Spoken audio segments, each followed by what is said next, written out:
All glories to Shri Guru and Gauranga.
There's a monk meditating outside the window here.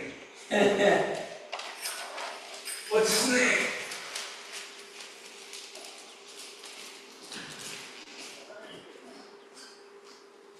What's your name, monk?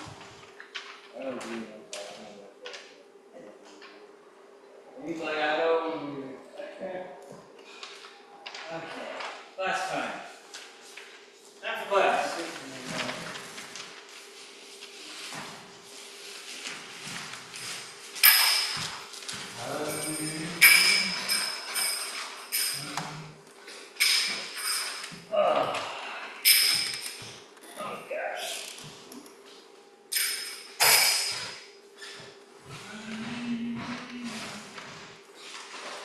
Hare Krishna, Hare Krishna, Krishna Krishna, Hare Hare, Hare Rama, Hare Rama, Rama Rama, Hare Hare.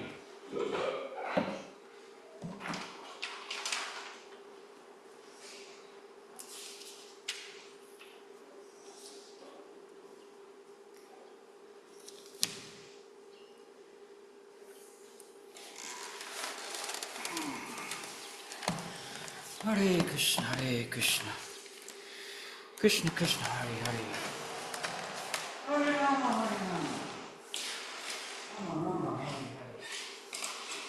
Hare, Hare Krishna,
Krishna Krishna, Hare Hare, Hare Rama, Hare Rama,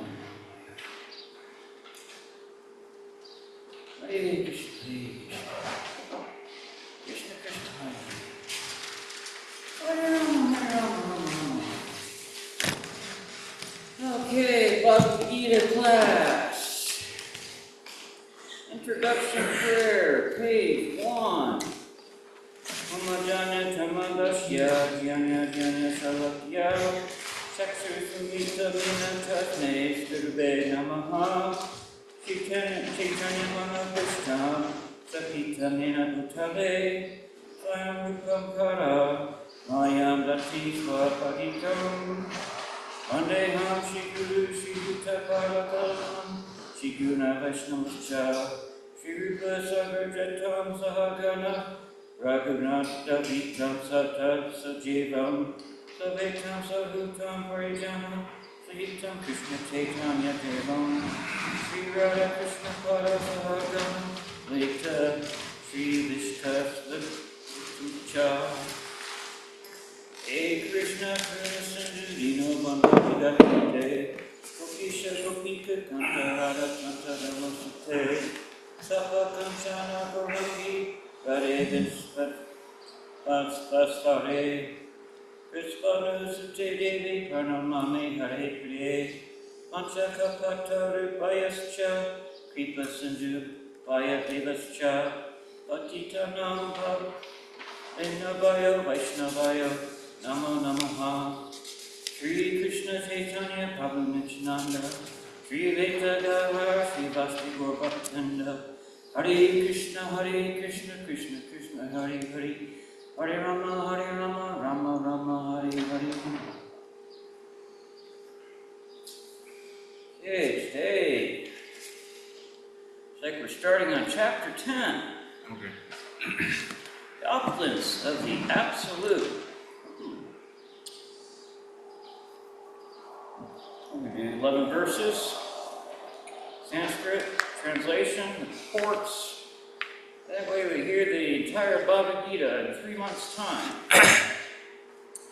Shri Bhagavan Uvacha Puya Eva Mahabaho Shunime Pramamam Vacha Yatteham Priyaman Nanyaya Vachyami Hita Kamyaya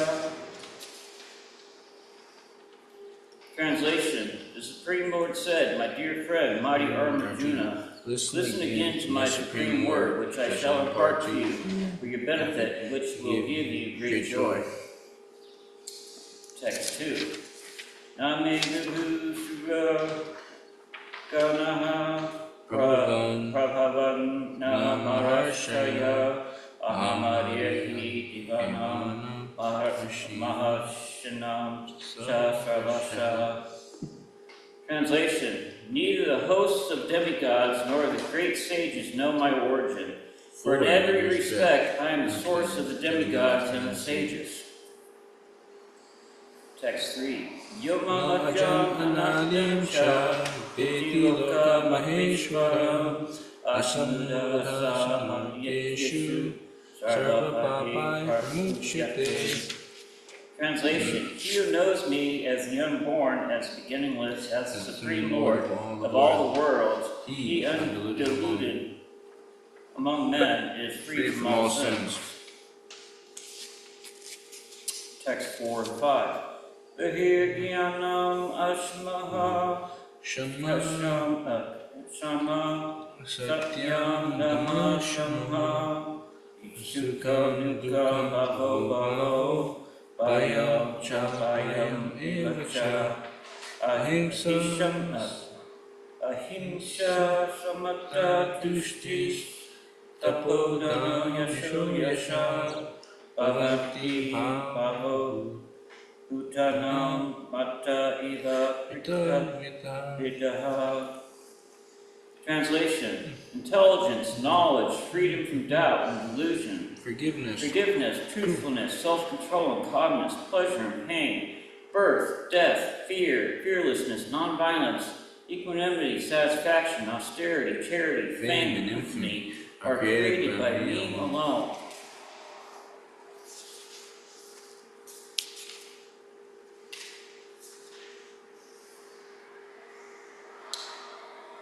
Text 6. Maharashaya saptapurve chatvaro manavastata madbhava manasajata ishamuka ima prajaja. Translation: The 7 great sages, and before them the 4 other great sages, and the manus, progenitors of mankind, are born out of my mind, and all creatures in these planets descend from them.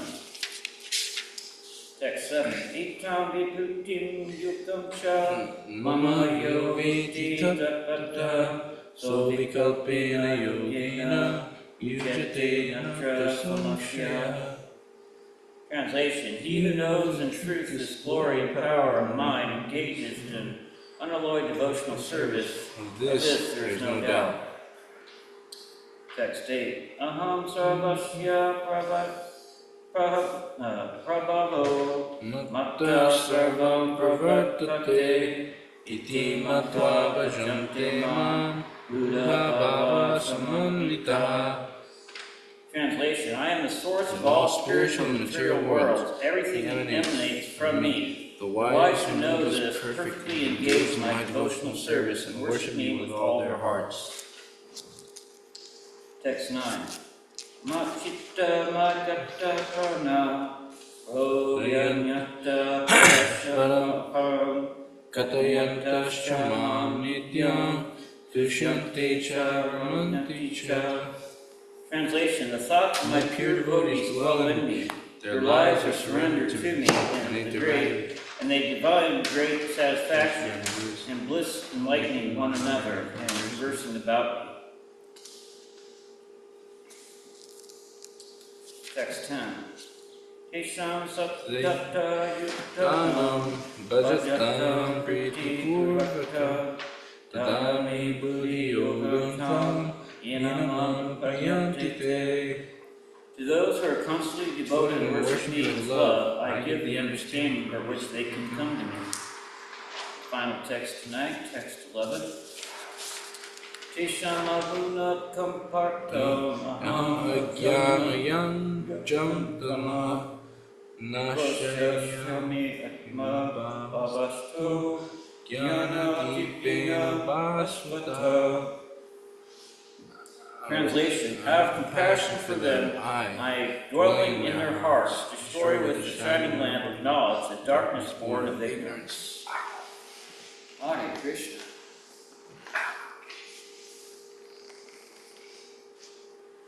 Turning to text 1.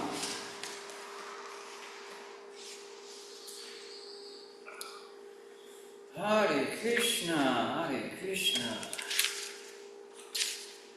Translation, the Supreme Lord said, my dear friend, mighty Arjuna, listen again to my supreme word, which I shall impart to you for your benefit and which will give you great joy. Purport by His Divine Grace, A.C. Bhaktivedanta Swami Prabhupada. The word Paramam is explained thus by Parashara Muni, who is full of 6 opulences, who has full strength, full fame, wealth, knowledge, beauty, and renunciation, is Paramam, or the Supreme Personality Godhead. While Krishna was present on this earth, he displayed all 6 opulences. Therefore, great sages like Parashara Muni have all accepted Krishna as the Supreme Personality Godhead. Now, Krishna is instructing Arjuna in more confidential knowledge of his opulences in his work. Previously, beginning with the 7th chapter, the Lord already explained his different energies and how they are acting. Now, in this chapter, he explains his specific opulences to Arjuna. In the previous chapter, he has clearly explained his different energies to establish devotion and firm conviction. Again, in this chapter, he tells Arjuna about his manifestations and various opulences. The more one hears about the Supreme God, the more one becomes fixed in devotional service. One should always hear about the Lord and the association of devotees. That will enhance one's devotional service. Discourse in the society of devotees can take place only among those who are already anxious to be in Krishna consciousness. Others cannot take part in such discourse. The Lord clearly tells Arjuna that because he is very dear to him, for his benefit, such discourses are taking place. Text 2. Neither the hosts of demigods nor the great sages know my origin, for in every respect I am the source of the demigods and the sages. Purport. As stated in the Brahma Samhita, Lord Krishna is the Supreme Lord. No one is greater than him. He is the cause of all causes. Here it is also stated by the Lord personally that he is the cause of all the demigods and sages. Even the demigods and great sages cannot understand Krishna. They can understand neither his name nor his personality. So what is the position of the so-called scholars of this tiny planet? No one can understand why the Supreme God comes to earth as an ordinary human being and executes such commonplace and yet wonderful activities. Monitai ki jai. One should know then, such a commonplace, one should know then that scholarship is not the qualification necessary to understand Krishna. Even the demigods and the great sages have tried to understand Krishna by their mental speculation, and they have failed to do so. The Srimad Bhagavatam also is clearly said that even the great demigods are not able to understand the Supreme Personality Godhead. They can speculate to the limits of their imperfect senses and reach the opposite conclusions of impersonalism or something of not manifested by the 3 qualities of material nature. They can imagine something by mental speculation, but it is not possible to understand Krishna by such foolish speculation. Here the Lord indirectly says that if anyone wants to know the absolute truth, here I am present as the Supreme Personality Godhead. I am the Supreme. One should know this, although one cannot understand the inconceivable Lord who is personally present, he nonetheless exists. We can actually understand Krishna, who is eternal, full of bliss and knowledge, simply by studying his words in the Bhagavad Gita and the Srimad Bhagavatam. The impersonal Brahman can be convinced by persons who are already in the inferior energy of the Lord, but the personality of Godhead cannot be conceived unless one is in the transcendental position. Because most men cannot understand Krishna in his actual situation, out of his causeless mercy he descends to show favor to such speculators. Yet, despite the Supreme Lord's uncommon activities, these speculators, due to contamination in the material energy, still think that the impersonal Brahman is the Supreme. Only the devotees who are fully surrendered unto the Supreme Lord can understand, by the grace of the Supreme Personality, that he is Krishna. Devotees of the Lord do not bother about the impersonal Brahman conception of God.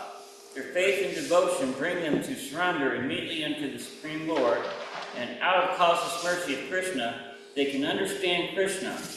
No one else can understand him. So even great sages agree. What is Atma? What is the Supreme? It is he whom we have to worship. Prabhu, would you like to do text 3? Yeah, I can't move though because I'm in a lot of pain right now. Can I just speak from right here? Yeah. Oh, yeah. I can't. You have to come over here.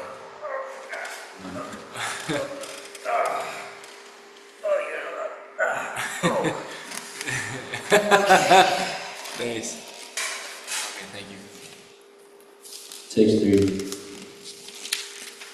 Translation. He who knows me as the unborn, as the beginningless, as the Supreme Lord of all the worlds, he, undiluted among men, is freed from all sins. Purport. As stated in the 7th chapter, those who are trying to elevate themselves to the platform of spiritual realization are not ordinary men. They are superior to millions and millions of ordinary men who have no knowledge of spiritual realization. But out of those actually trying to understand their spiritual situation, one who can come to the understanding that Krishna is the Supreme Personality of Godhead, the proprietor of everything, the unborn, is the most successful spiritually realized person. In that stage only, when one has fully understood Krishna's supreme position, can one be free completely from all sinful reactions. Here the word ajam, meaning unborn, should not be confused with the living entities who are described in the 2nd chapter as ajam.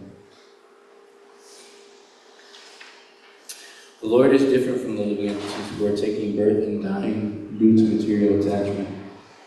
The conditioned souls are changing their bodies, but his body is not changeable. Even when he comes to this material world, he comes as the same unborn. Therefore, in the 4th chapter, it is said that the Lord, by his eternal potency, is not under the inferior material energy, but is always in the superior energy. He was existing before the creation, and he is different from his creation. All the demigods were created within this material world, but as far as Krishna is concerned, it is said that he is not created. Therefore, Krishna is different even from the great demigods like Brahma and Shiva. And because he is the creator of Brahma, Shiva, and all other demigods, he is the supreme person of all planets. Sri Krishna is therefore different from everything that is created, and anyone who knows him as such immediately becomes liberated from all sinful reaction. One must be liberated from all sinful activities to be in the knowledge of the Supreme Lord. Only by devotional service can he be known, and not by any other means, as stated in the Bhagavad Gita.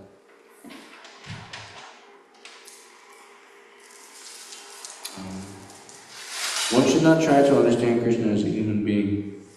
As stated previously, only a foolish person thinks him to be a human being. This is again expressed here in a different way. A man who is not foolish, who is intelligent enough to understand the constitutional position of Godhead, is always free from all sinful reactions. If Krishna is known as the son of Devaki, then how can he be unborn? That is also explained in Srimad Bhagavatam. When he appeared before Devaki and Vasudeva, he was not born as an ordinary child. He appeared in his original form, and then he transformed himself into an ordinary child. Anything done under the direction of Krishna is transcendental. It cannot be contaminated by the material reactions, which may be auspicious or inauspicious. The conception that there are things auspicious and inauspicious in the material world is more or less a mental concoction, because there is nothing auspicious in the material world. Everything is inauspicious, because the very material mask is inauspicious. We simply imagine it to be auspicious. Real auspiciousness depends on activities in Krishna consciousness and full devotion and service. Therefore, if we all want our activities to be auspicious, then we should work under the directions of the Supreme Lord. Such directions are given in authoritative scriptures like Srimad Bhagavatam and Bhagavad Gita, or from a bona fide spiritual master.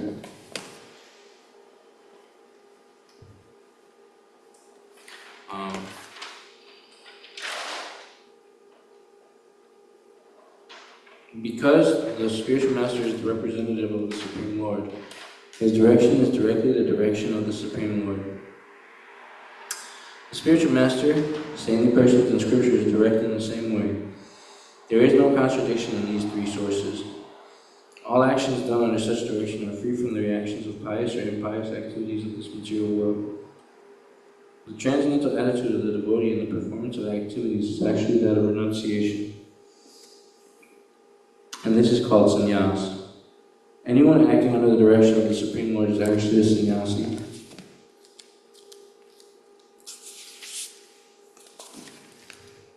And a yogi is a sannyasi, and a yogi, and not a man who has simply taken the dress of a sannyasi or a pseudo-yogi.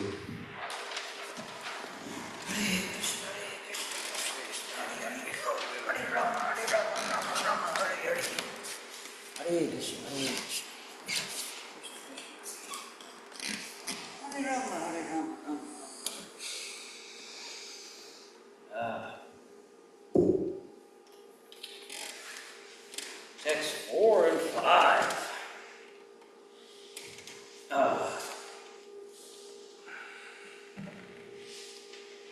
Translation. Intelligence, knowledge, freedom from doubt and delusion, forgiveness, truthfulness, self-control, calmness, pleasure and pain, birth, death, fear, fearlessness, nonviolence, equanimity, satisfaction, austerity, charity, fame, and infamy are created by me alone. Report. The different qualities of living entities, be they good or bad, are all created by Krishna, and they are described here. Intelligence refers to the power of analyzing things in proper perspective, and knowledge refers to understanding what is spirit and what is matter. Ordinary knowledge obtained by a university education pertains only to matter, and is not accepted here as knowledge. Knowledge means knowing the distinction between spirit and matter. In modern education, there is no knowledge about the spirit. They're simply taking care of the material elements and bodily needs. Therefore, academic knowledge is not complete. Moha.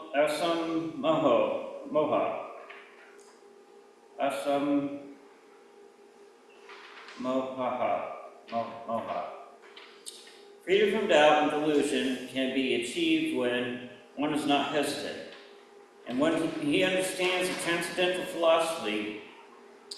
Slowly but surely he becomes free from bewilderment. Nothing should be accepted blindly. Everything should be accepted with care and with caution. Kisama, forgiveness should be practiced, and one should excuse the minor offenses of others. Satnam, truthfulness, means the facts should be presented as they are for the benefit of others. Facts should not be misrepresented. According to social conventions, it is said that one can speak the truth only when it is palatable to others, but that is not truthfulness. The truth should be spoken in a straight and forward way, so that others will understand actually what the facts are. If a man is a thief, And if truth is unpalatable, one should not. Man is a thief, and people are warned that he is a thief. That is truth. Although sometimes the truth is unpalatable, one should not refrain from speaking it. Truthfulness demands the facts to be present as they are for the benefit of others. That is the definition of truth. Self-control means that the senses should not be used for unnecessary personal enjoyment. There is no prohibition against meeting the proper needs of the senses. The unnecessary sense enjoyment is detrimental for spiritual advancement. Therefore, the senses should be restrained from unnecessary use. Similarly, the mind should not indulge in unnecessary thoughts. That is called sama, or calmness. Nor should one spend one's time pondering over earning money. That is a misuse of thinking power. The mind should be used to understand the prime necessity of human beings, and that should be presented authoritatively. The power of thought should be developed in association with persons who are authorities in the scriptures.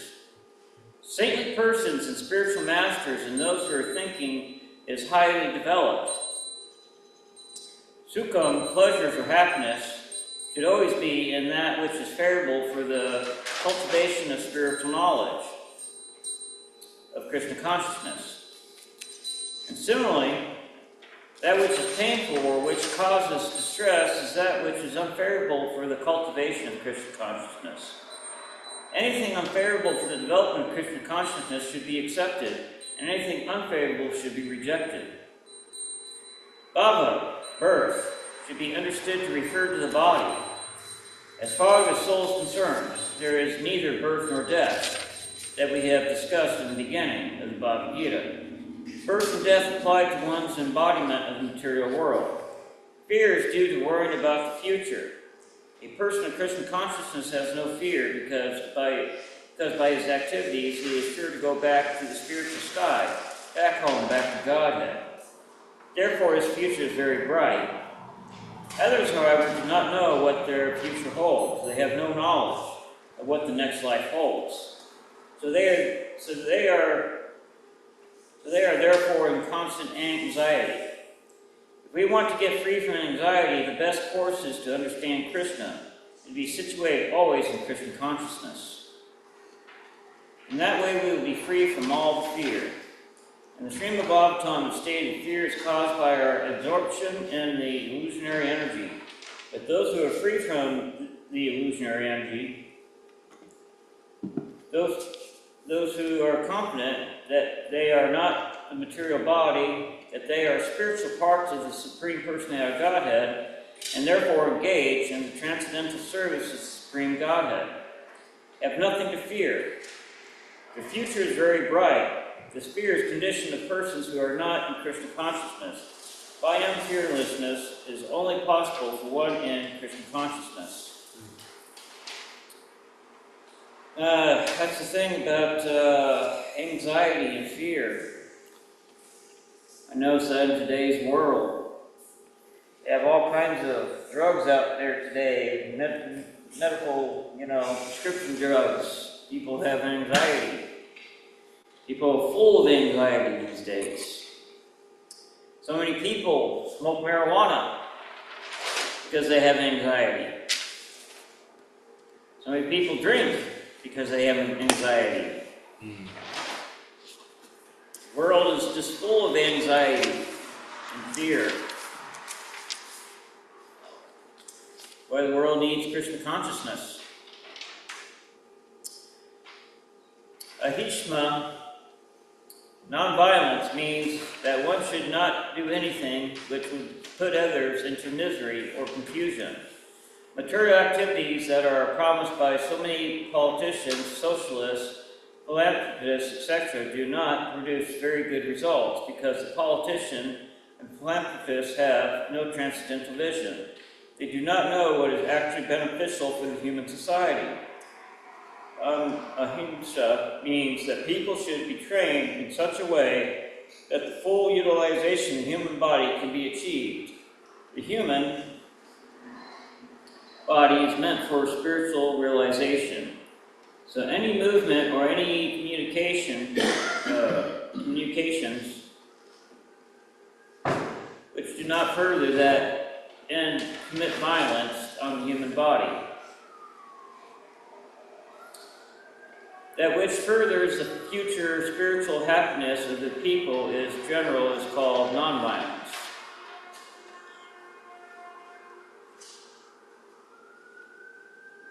Samatha equanimity refers to the freedom from attachment and aversion. To be very much attached or to be very much detached is not the best. This material world should be accepted without attachment or aversion.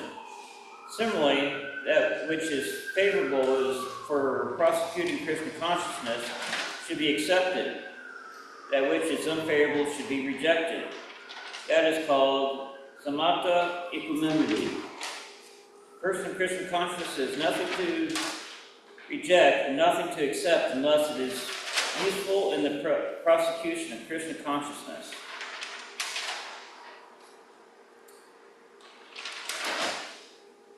Tushtahi, satisfaction, means that one should not be eager to gather more and more material goods by unnecessary activity. One should be satisfied with whatever is attained by the grace of the Supreme Lord. That is called satisfaction. Tapas means austerity or penance. There are many rules and definitions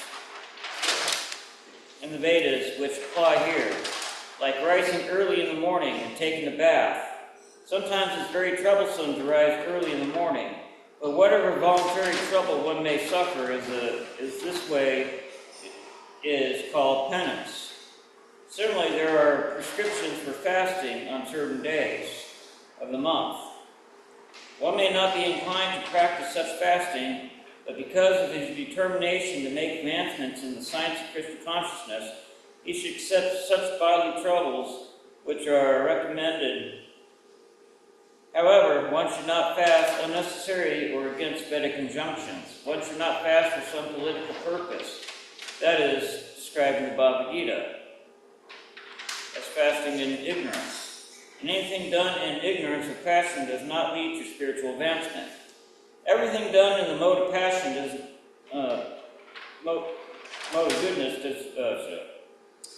Everything done in the mode of goodness does advance one. However, in fasting done in the terms of Vedic injunctions, enriches one in spiritual knowledge. As far as charity is concerned, one should give 50% of his earnings to some good cause. And what is a good cause? Is that which is conducted in terms of Krishna consciousness. That is not only a good cause, but it's the best cause, because Krishna is good. His cause is also good.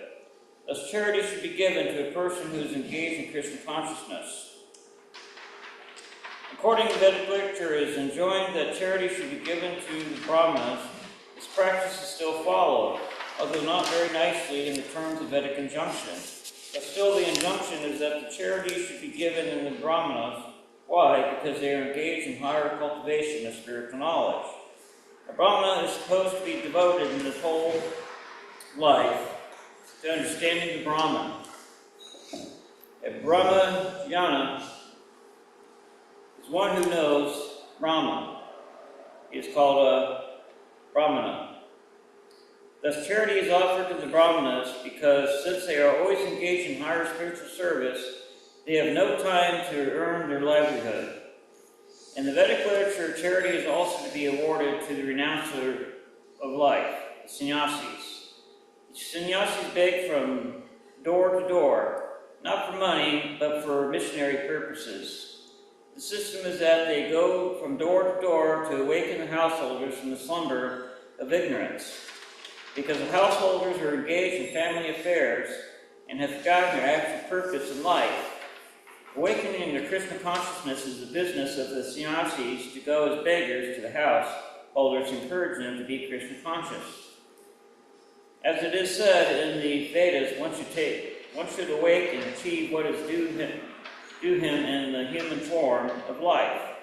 This knowledge and method is distributed by the sannyasis. Hence, charity is to be given to the renouncer of life, to the Brahmanas. And similar good causes not to any whimsical cause. Yashaha, fame, should be according to Lord Chaitanya, who said that a man is famous when he is known as a great devotee. That is real fame. If one has become a great man in Krishna consciousness and is known, then he is truly famous. One who does not have such fame is infamous. All these qualities are manifest through the universe and human society and in the society of the demigods. There are many forms of humanity on other planets, and these qualities are there. Now, for one who wants to advance Krishna consciousness, Krishna creates all these qualities, but the person develops them himself from within.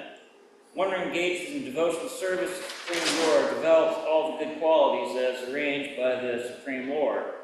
Whatever we find, good or bad, their origin is Krishna. Nothing can manifest in the material world which is not in Krishna.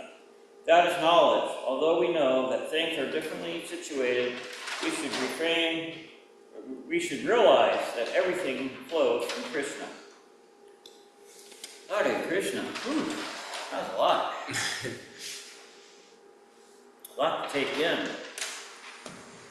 Opposites of the Absolute. This is a deep chapter. I like to listen to Prabhupada speak in this one. Would you like to do the next couple verses, Prabhu? Yeah. Just two? Yeah, 6 and 7. Okay.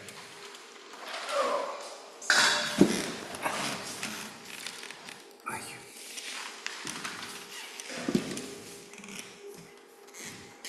Text 6. The 7 great sages, and before them the 4 other great sages, and the Manus, progenitors of mankind, are born out of my mind, and all creatures in these planets descend from them. Purport. The Lord is giving a genealogical synopsis of the universal population. Brahma is the original creator born out of the energy of the Supreme Lord, known as Hiranyagarbha, and from Brahma all the 7 great sages, and before them 4 other great sages, named Sanaka, Sananda, Sanatana, and Sanat Kumar. And the 14 Manus are manifest. All these 25 great sages are known as the patriarchs of the living entities all over the universe. There are innumerable universes and innumerable planets within each universe, and each planet is full of population of different varieties. All of them are born of these 25 patriarchs. Brahma underwent penance for 1,000 years of the demigods before he realized by the grace of Krishna how to create. Then from Brahma, Sanaka, Sananda, Sanatana, and Sanatkumar came out. Then Rudra, and then the 7 sages. And in this way all the Brahmanas and Kshatriyas are born out of the energy of the Supreme Personality of Godhead. Brahma is known as Pitamaha, the grandfather, and Krishna is known as the Prapitamaha,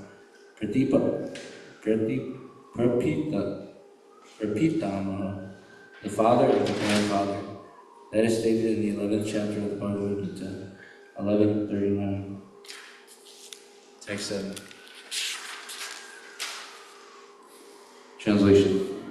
He who knows in truth this glory and power of mine engages in unalloyed devotional service. Of this there is no doubt. Purport. The highest summit of spiritual perfection is knowledge of the Supreme Personality of Godhead. Unless one is firmly convinced of the different opulences of the Supreme Lord, you cannot engage in devotional service. Generally, people know that God is great, but they do not know in detail how God is great. Here are the details. If one knows factually how God is great, then naturally he becomes a surrendered soul and engages himself in the devotional service of the Lord. When one factually knows the opulences of the Supreme, there is no alternative but to surrender to him. This factual knowledge can be known from the descriptions in Srimad Bhagavatam and Bhagavad Gita and similar literatures. In the administration of this universe, there are many demigods distributed throughout the planetary system, and the chief of them are Brahma, Lord Shiva, and the four great Kumaras and other patriarchs. There are many forefathers of the population of the universe, and all of them are born of the Supreme Lord, Krishna. The Supreme Personality of Godhead, Krishna, is the original forefather of all forefathers. These are some of the opulences of the Supreme Lord. When one is firmly convinced of them, he accepts Krishna with great faith and without any doubt, and he engages in devotional service. All interest in the loving devotional service of the Lord. All this particular knowledge is required in order to increase one's interest in the loving devotional service of the Lord. One should not neglect to understand fully how great Krishna is, for by knowing the greatness of Krishna, one will be able to be fixed in sincere devotional service.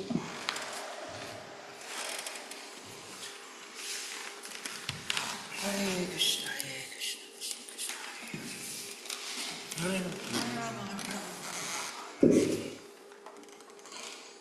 Hare Krishna, Krishna Krishna, Hare Rama, Hare Rama.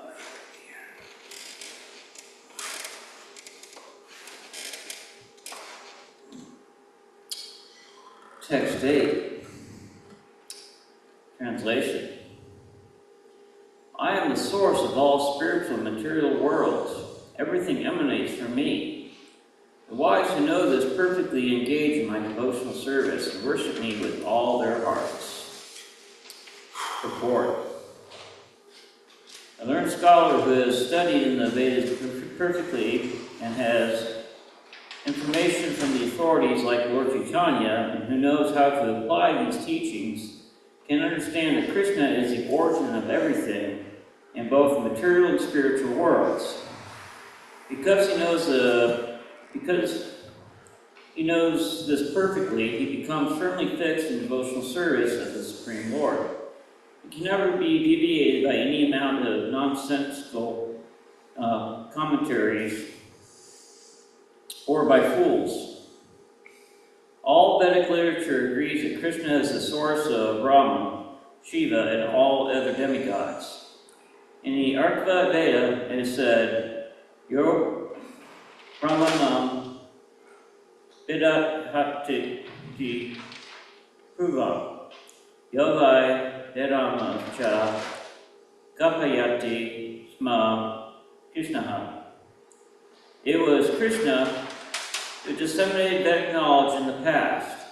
And again it is said, Atis Purusha Have Narasnyano Kamanyakta Praja Prajeya Ite Upakarayam Ramya.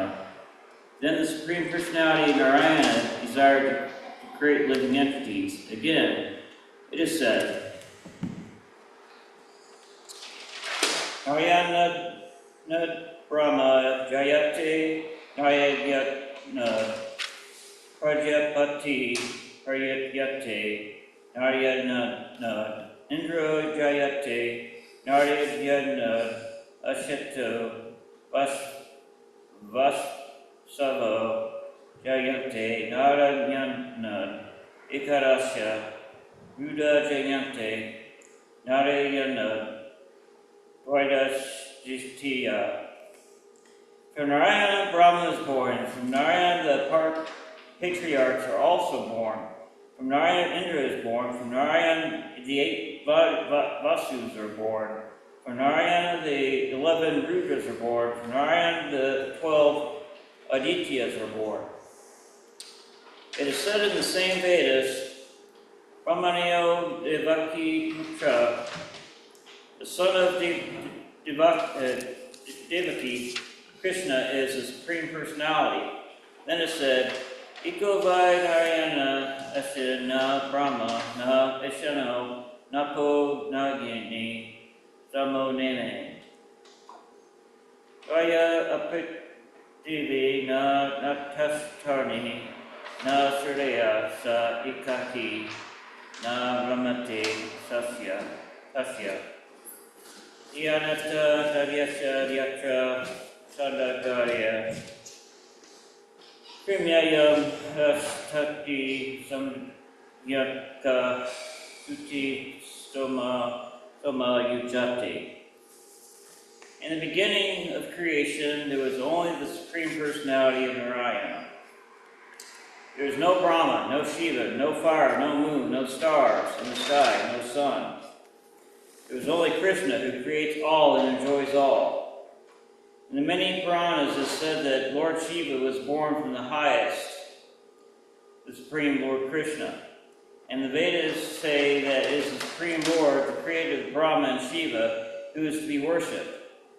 The Moksha Dharma, Krishna also says, Prajapatim Charudram Chapi Aham Evam Shrajami Vai Tau Imam Na Vijantu Mama Maya Vimadhito. The patriarch Shiva and others are created by me, though they do not know that they are created by me, because they are deluded by my illusionary energy. In Varada Purana, it is also said, Ayana Paro Devas Tasmaj Jatas Tetraman Lukaha Tasma Darudro Baba Deva Sacha Sarva Yatam Gata. Narayana is the Supreme Personality Godhead, and from him Brahma was born, from whom Shiva was born. Lord Krishna is the source of all generations, and he is called the most efficient cause of everything. He says that because everything is born of me, I am the original source of all. Everything is under me, no one is above me. There is no supreme controller other than Krishna. No one understands Krishna in such a way from a bona fide spiritual master, and from Vedic literature one engages all his energies in Krishna consciousness, becomes a truly learned man. In comparison to him, all others who do not know Krishna properly are but fools. Only a fool would consider Krishna to be an ordinary man. A Krishna-conscious person should not be bewildered by fools. He should avoid all unauthorized commentaries and interpretations of Bhagavad Gita, and proceed in Krishna consciousness with determination and firmness. Whew, this is a deep chapter. A lot to take in. That looks like our time for today. Bhagavad Gita ki jai.